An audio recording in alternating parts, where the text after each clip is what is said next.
میسکوئی بطخ امریکہ کی ایک بطخ ہے جو زیادہ تر جنوبی ارجنٹائن اور نیوزی لینڈ، آسٹریلیا، مشرقی یورپ میں پائی جاتی ہے۔ ایک بڑی بطخ تقریباً 76 سینٹی میٹر اور 30 انچ لمبی ہوتی ہے اور اس کا وزن تقریباً 7 کلو گرام ہوتا ہے، جبکہ مادہ بطخ سائز میں تھوڑی سی چھوٹی ہوتی ہے اور اس کا وزن بھی 3 کلو گرام ہوتا ہے۔ یہ پرندہ بنیادی طور پر سیاہ اور سفید رنگ کا ہوتا ہے۔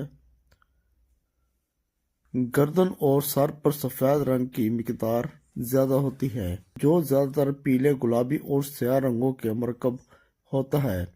ان کے پروں پر سفید دھبے نمایاں نظر آتے ہیں۔ یہ بطخ زیادہ تر سرد علاقوں میں پائی جاتی ہے اور یہ بطخ 10 سینٹی گریڈ تک بھی درجہ حرارت کو برداشت کر سکتی ہے۔ اس بطخ کو عام طور پر زیادہ تر گھروں میں پالا جاتا ہے۔ یہ بطخ تقریباً 15 سے 20 انڈے دیتی ہے۔ انڈوں سے بچوں کے نکلنے کا پیریڈ 21 دن کا ہوتا ہے۔ ان 21 دن کے دوران مادہ انڈوں پر